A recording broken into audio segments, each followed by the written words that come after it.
Guys, before the world ends, smash that 7,100 like goal and comment your favorite part so to make sure this series continues, even if the world ends. Now let's start the video.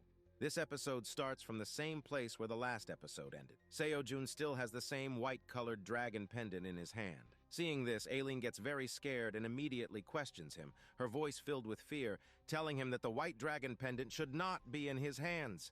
Aileen is genuinely terrified as she informs Seo-jun that this pendant belongs to Kaylee, her grandfather's best friend. It is something that should never have appeared in Seo-jun's hands. She warns him that if her grandfather Kaiser accidentally sees this pendant, the situation could get completely out of control. Seo-jun, however, remains calm and composed despite holding the pendant. Without panicking, he turns towards Skaram and Marlene and demands to know the truth. He asks with a serious tone, "Was it you two who used this white dragon pendant to capture Iona and the Red Ribbon Princess?" Theo instantly confirms that the pendant was in Skaram and Marlene's possession. According to Iona, they used it to seal her magic, which led to the entire kidnapping incident. Seo-jun examines the white dragon pendant closely, his eyes scanning every detail, trying to understand its true significance. On the other hand, Skaram and Marlene are terrified. They shake in fear as they realize who Seo-jun really is. They drop to their knees, bowing deeply, pleading for mercy. Skaram desperately begs Seo-jun to spare his life, swearing that he will never think of doing anything bad again. Meanwhile, Marlene, in her usual two-faced manner, tries to shift all the blame onto Skaram. She insists that she was merely following orders from the green-haired goblin. She swears that the entire plan was Skaram's doing and not hers. Marlene shamelessly begs Seo-jun to spare her, throwing Skaram completely under the bus. Even now, Marlene proves how untrustworthy she is. She is willing to betray anyone just to save herself. She desperately clings to excuses. But Seo-jun is not interested in her pathetic pleas. He is still focused on uncovering the truth about the pendant. Then Aileen explained that there is another tower outside this one, a tower that is controlled by the White Dragon. Aileen continued explaining that when their original world was destroyed, it was split into multiple towers. One tower is controlled by the Great Black Dragon, while another tower is ruled by the Great White Dragon. She further explains that black dragons, blue dragons, silver dragons, all of them once lived in harmony, forming an alliance. However, after their world was destroyed, each dragon took control of a separate tower and established their own territories. They all agreed on one absolute rule: no dragon shall interfere in another dragon's tower. This shocking truth makes Seo-jun realize the dangerous implications of the white dragon pendant. If this pendant was brought from another tower, then it is a major violation of the Dragon Pact. If Kaiser sees this pendant, he will lose his mind. Aileen's expression grows even more tense. She reveals that if this pendant belonged to just any other dragon, the situation wouldn't be so dangerous. But this is different. The white dragon pendant belongs to Kaiser's best friend. Seo-jun is now even more confused. He asks Aileen, if this pendant belonged to Kaiser's best friend, then why is this such a big deal? Why would it make Kaiser so furious? Aileen is about to answer, but before she can explain, suddenly, heavy footsteps shake the ground. Seo-jun and the others freeze. They turn around immediately. A huge shadow looms over them. And then, Kaiser appears. A massive black dragon footstep crashes down. The air turns heavy as Kaiser arrives in front of Seo-jun. But Kaiser is in a good mood. Forgetting about everything else, Kaiser smiles and walks towards Seo-jun in a carefree way, placing his hands behind his back like an old man.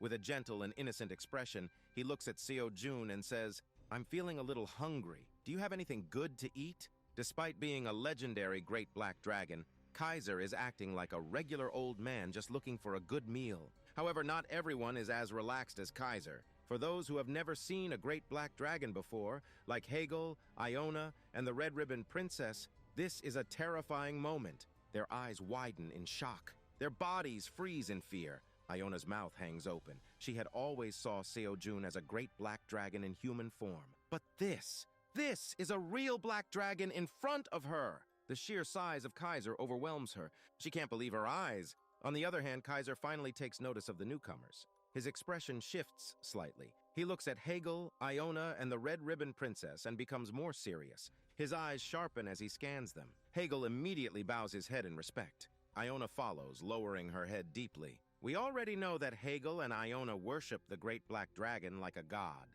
Kaiser notices Iona first. He nods in approval and compliments her. He tells her, "For someone so small, you have a lot of magic power and potential." Kaiser calls her a child, but praises her talent. He acknowledges that gaining such a high level of magic at such a young age is not normal. Hearing this, Iona's face lights up. She bows even deeper and thanks Kaiser from the bottom of her heart. Meanwhile, Hegel remains bowing, showing his deepest respect. But then, Kaiser turns his attention to Seo Jun. He smirks slightly and comments on how Seo Jun's group keeps growing. He likes this. He says that this is good progress. He even suggests that they should celebrate. Kaiser tells Seo Jun, "We should party to celebrate your new members. That way I can enjoy some of your delicious food." Seo Jun chuckles. He nods his head and says that they can have a party anytime Kaiser wants. But then, just as Seo Jun is about to explain the situation about the white dragon pendant, Kaiser's eyes land on the pendant. His expression changes immediately. His eyes glow brightly. His face darkens, and then Kaiser lets out a roar of pure rage. The roar of Kaiser is so deafening that even Seo Jun is shocked. But the roar doesn't stop there. In a flash, Kaiser moves forward, his enormous hands reaching out as he grabs Seo Jun's hands with his massive claws. The sheer power behind Kaiser's grip is terrifying. Seo Jun startles, caught off guard by Kaiser's overwhelming rage. He didn't expect this reaction. Kaiser's eyes glow with intensity, and his voice booms through the air as he demands an answer from Seo Jun. "Where did this white dragon pendant come from?" Seo Jun, stunned, struggles to respond, but Kaiser doesn't give him a chance to speak. "Answer me!" Kaiser shouts, his claws tightening. Before Seo Jun can say anything, Kaiser's anger intensifies, his bloodlust filling the atmosphere. Seo Jun instinctively glances to his right. His gaze locks onto Scarum and Marlene. Without hesitation, he points directly at them. Kaiser swings his head in their direction, his glare piercing through them like a blade.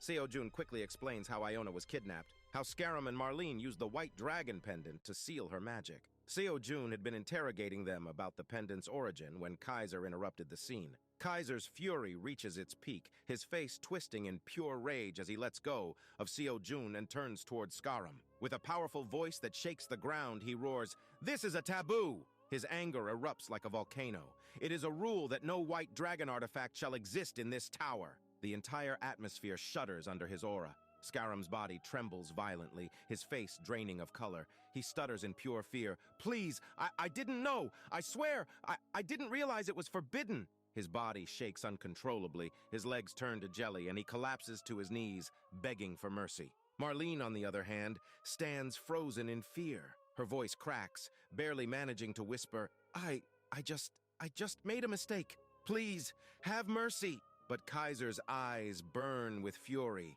His massive form looms over them like a death sentence.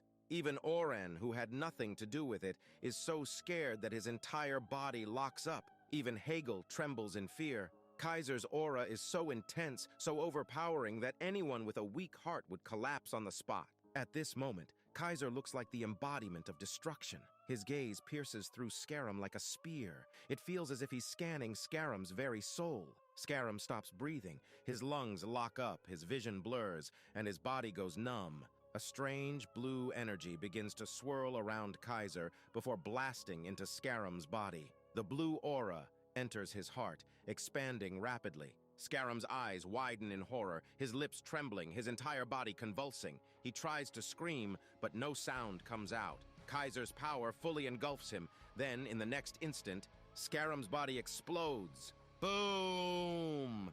Like a balloon bursting, his body shatters into 1,000 pieces, the shockwave from the blast ripping through the entire area. Theo immediately rushes in front of Iona, shielding her from the impact. Seo Jun, Hegel, Theo, Iona, every single person stands frozen, their mouths wide open. They can't believe what just happened. In just seconds, Kaiser obliterated Scarum. Aileen's eyes shake in shock. She has never seen her grandfather this enraged. Even Aileen, who has known Kaiser for her entire life, is stunned beyond belief. Meanwhile, Marlene's face is priceless. She turns to her left, but there is nothing there. There is not a single trace of Scarum's body left. Her jaw drops in pure horror, her eyes shaking as she tries to process what just happened. Scarum's body has completely evaporated. Not even ashes remain. Not even a single atom is left. Well, at this moment I feel a little bad for Scarum. Well, that was another thing. Scarum was a piece of shit, but killing him in such a brutal way, I can't help but feel a little bad. What are your thoughts on this? Did you like Scarum's death or not? Let me know in the comments, and like always, if you haven't liked the video yet, then please do it. I need your likes and support, which helps me continue this series. And don't forget to subscribe. Now back to the story. Kaiser was still very angry as he turned his attention toward Marlene. Marlene, completely terrified, trembled in fear as she hesitantly asked Kaiser if he knew how the White Dragon token reached those people. But at this moment, Marlene could barely speak. Her voice shook, her lips quivered, and she struggled to breathe. On the other hand, Seo-jun understood that Kaiser was so enraged that he might kill Marlene as well. But if Marlene died, Seo-jun would never know how the token reached those people. Realizing this, Seo-jun immediately stepped forward to stop Kaiser. He stood in front of Marlene and pleaded with Kaiser to spare her life. "If you kill her, we will never know the truth," Seo-jun argued, trying to reason with him. But Kaiser's rage didn't fade. He didn't want to listen. On the other hand, the warrior rabbit and the other rabbits also rushed forward. They stood in front of Seo-jun, thinking that Kaiser might hurt him too. Seo-jun had come to save Marlene, but now the great black warrior rabbit stood in front of Seo-jun to save him. We really had to praise the bravery of the warrior rabbit.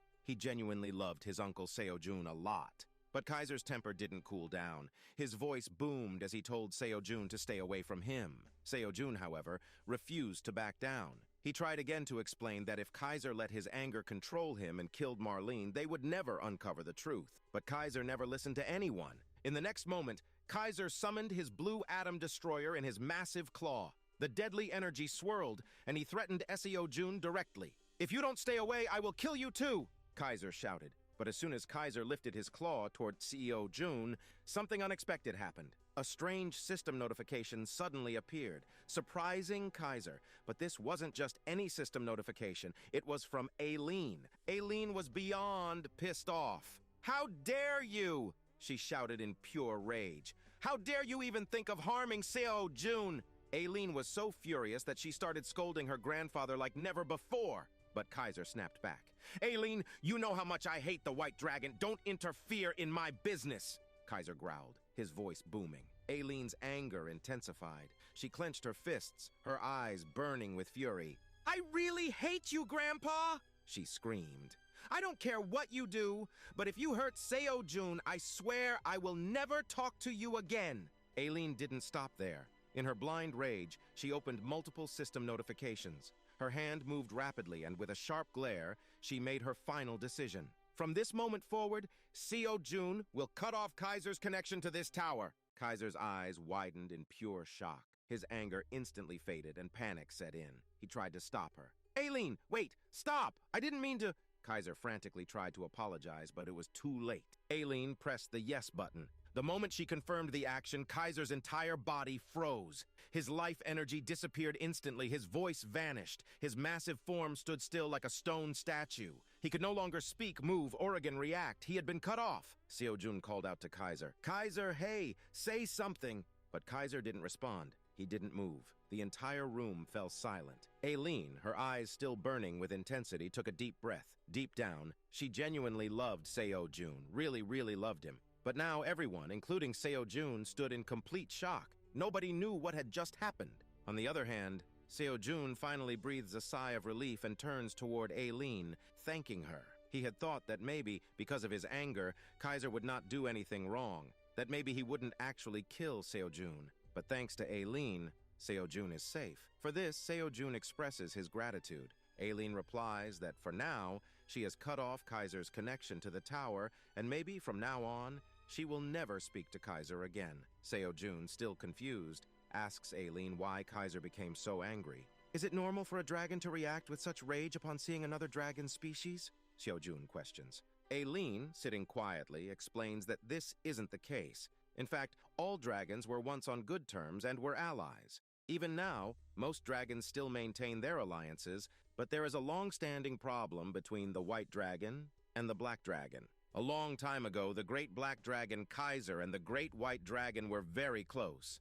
best friends. But in the past, something happened, something that led to a massive war between them. Their friendship was completely destroyed. What was the reason? No one knows. Not even Aileen. At that time, Aileen was still very young, and even now, no one truly understands what happened. Because this war occurred so long ago, the truth has been lost to time. But what is known is that Kaiser made a vow. He swore that if he ever saw a white dragon again, he would kill it. And the same went for the white dragon. If he ever saw Kaiser, he would kill him too. The hatred between them ran that deep. Maybe that's why Kaiser became so furious, Aileen says, sighing.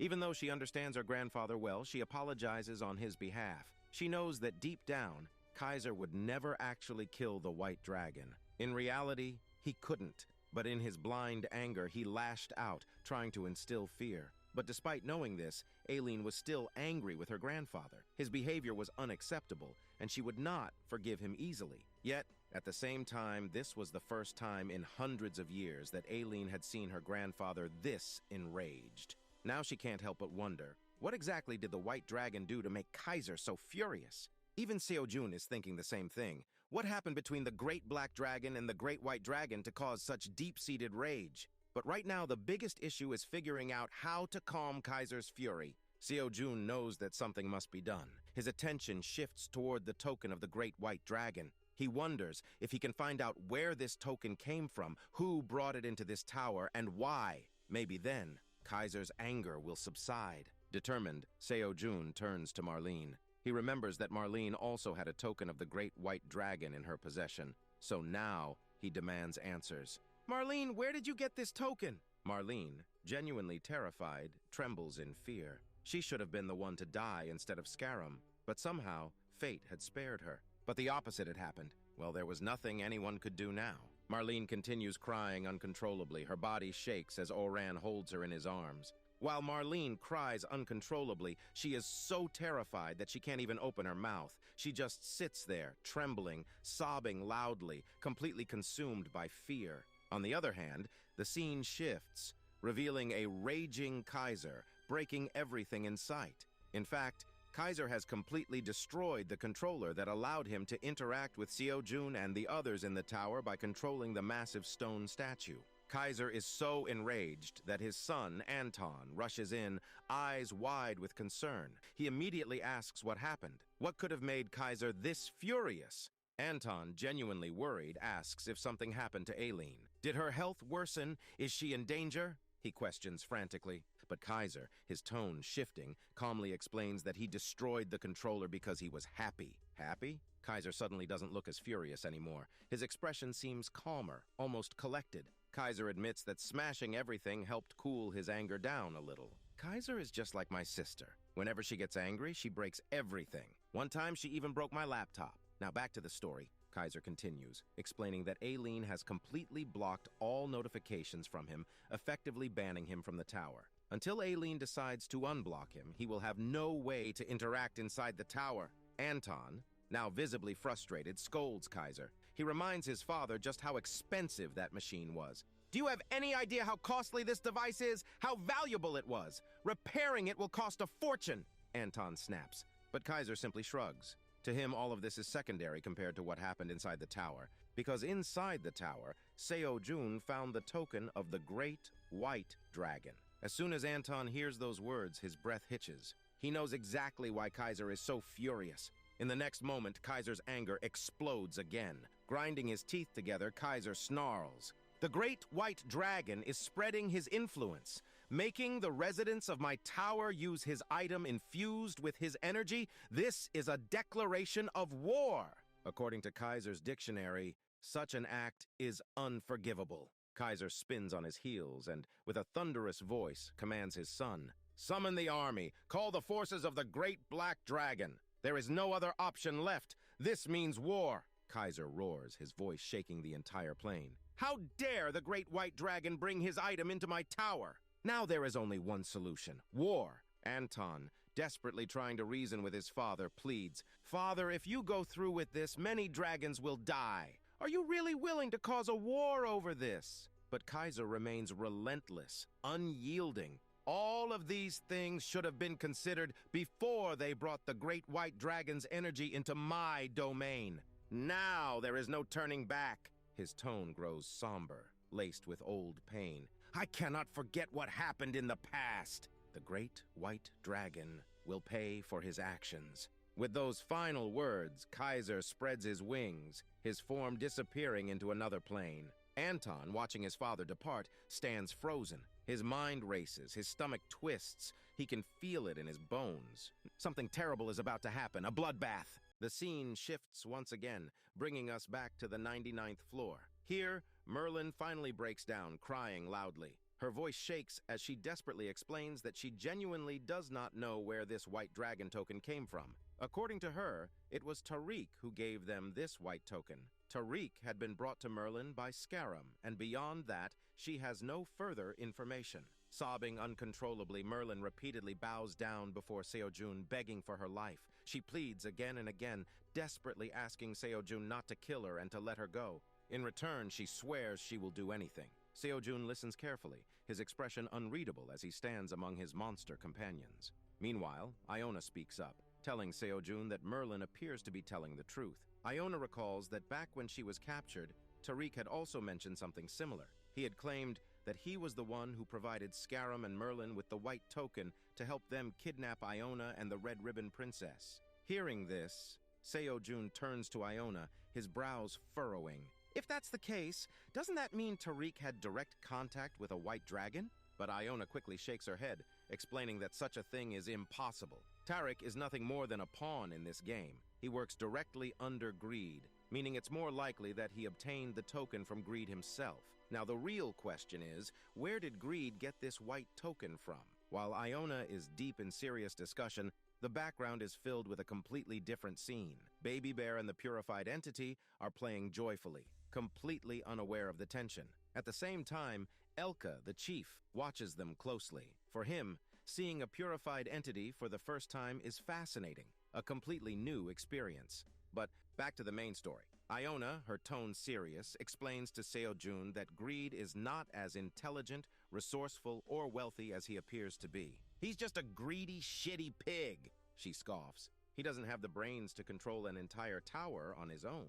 It had always seemed suspicious. His sudden rise in power, his vast wealth, his endless stream of valuable information. But now, as Iona pieces everything together, it's becoming clear. The White Dragon has a connection to Greed, and through Greed, the White Dragon is spreading his influence across the entire tower. There's no way Greed could achieve this alone. The level of control, the massive amount of resources, and the dangerous power he wields, it all points to something bigger. Seojun realizes this too, and for the first time his expression tightens with worry. He understands one thing: he has to capture Greed. Only by capturing him will they be able to uncover the truth about the White Dragon.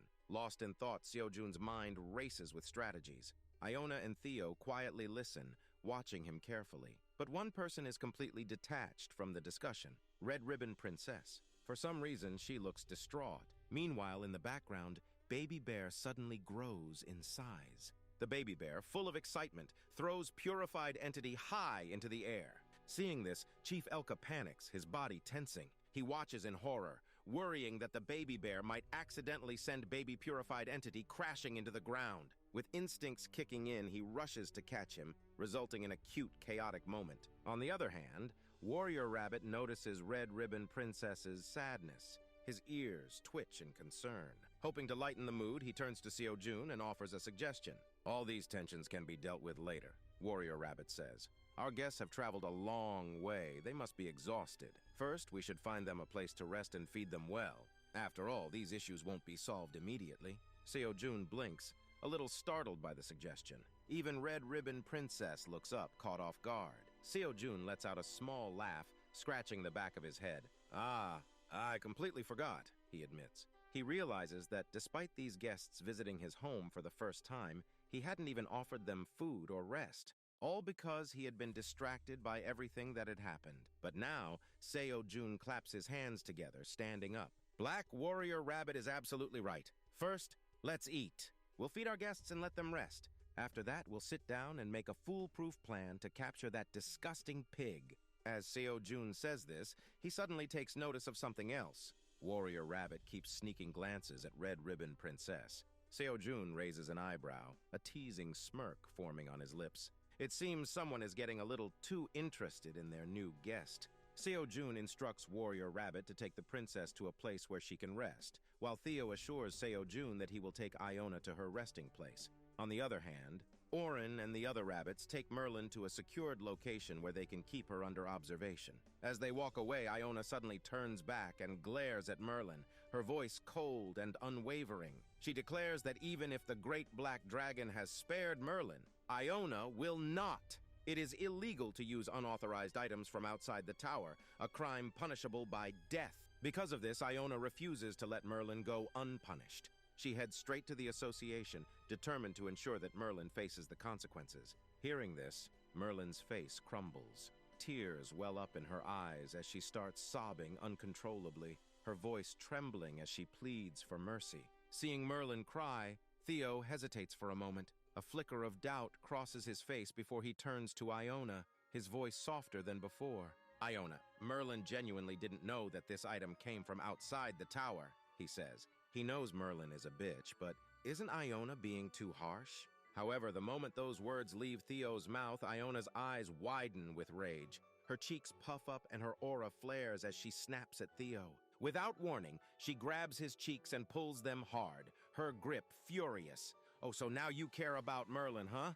Iona yells, her jealousy spilling out. "Do you still have feelings for her?" Theo panics, waving his hands frantically as he struggles to speak with his cheeks being stretched. "No, not even 1%!" Theo shouts. He quickly reassures Iona that she can do whatever she wants with Merlin. And just like that, Theo and Iona's first love fight begins. He holds up a dusty, worn-out bag and calls out to Seo-jun. "I found Scaram's bag," Orin says. "Scaram may be gone, but there might be something useful in here. Want to check it? Or should I just throw it away?" Seo-jun pauses, then turns toward the bag, his curiosity piqued. He nods and steps forward, pulling the bag open and dumping all of Scaram's belongings onto the ground. Orin and Seo-jun crouch down, sifting through the scattered items. Seo-jun explains that because Scaram used to bring stuff from outside the tower, there's a chance he might have some rare vegetable or fruit seeds that could be useful for farming. However, after going through everything, Seo-jun finds nothing valuable.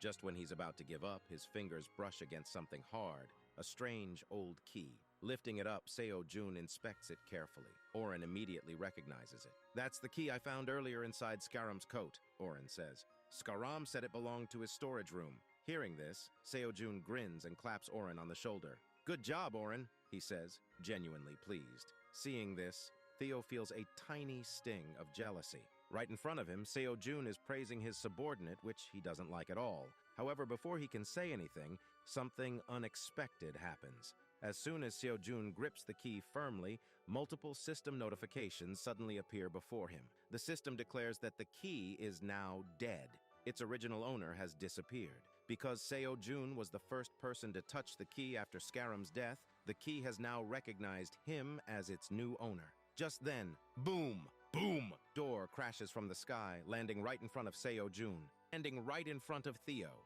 The impact is so strong that a shockwave blasts through the air, sending Theo, Orin, and even Seo-jun stumbling backward. Seo-jun is genuinely surprised to see such a huge door appear out of nowhere. The door is almost double his size, towering over him. Seo-jun, Orin, and Theo stand there, their mouths hanging open, completely speechless as they stare at it. After a moment, Iona steps forward and explains that this is a magic space storage room, a dimensional space created through magic. She explains that using this key, Seo-jun has unlocked a separate dimension that only the original owner of the key can access. This storage space can either be small or massive, depending on how it was created. She also mentions that a long time ago, there were huge storage rooms like this that were used as prisons to keep slaves locked inside. Hearing this, Seo-jun is shocked. He carefully looks down at the key in his hand, his curiosity growing.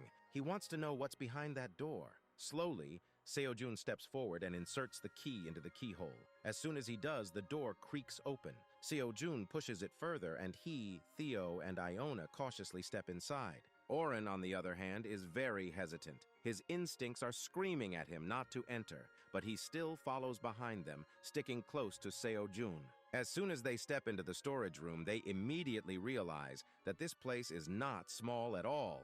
It is massive, but despite its size, the entire space is completely empty. Seo-jun had expected to find something valuable here, maybe rare vegetable seeds, coffee, tea, or other daily necessities. Since Skarum used to bring things from outside the tower, he thought there might be something useful stored here. But to his disappointment, the entire space is dark and desolate. Suddenly, Theo notices something. In the shadows, something is moving. Theo's eyes narrow, and he quickly turns to Seo-jun.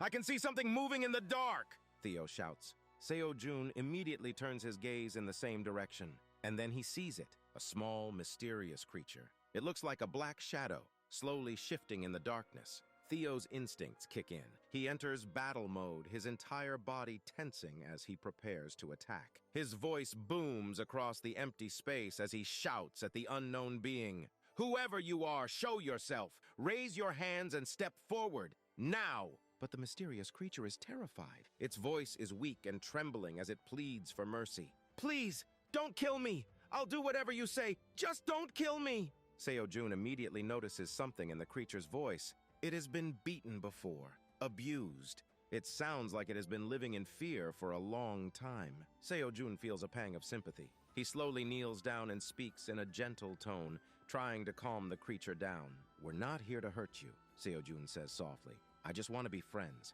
Come out slowly and introduce yourself." A moment of silence passes. Then finally the creature begins to calm down. Cautiously, it takes small, hesitant steps forward, revealing itself in the dim light. And then we see it. A tiny, adorable creature steps into view. His name is Bataba, and damn, he is really cute. But at the same time, he looks scary. Bataba stares up at Seo-jun with wide, nervous eyes and asks, "Who are you? Are you my new master?" And then, with absolute desperation in his voice, he begs Seo-jun, "Please don't eat me!" Seo-jun is stunned. He was not expecting this tiny, scared baby bat. And with that, the episode ends here. Which part did you like the most? Let me know in the comments. And about what I said earlier, feeling bad for Scarum's death? I take everything back. Scarum was a piece of shit. His death was deserved. Don't forget to like the video, subscribe to the channel, and smash that like goal. See you in the next episode. Until then, goodbye.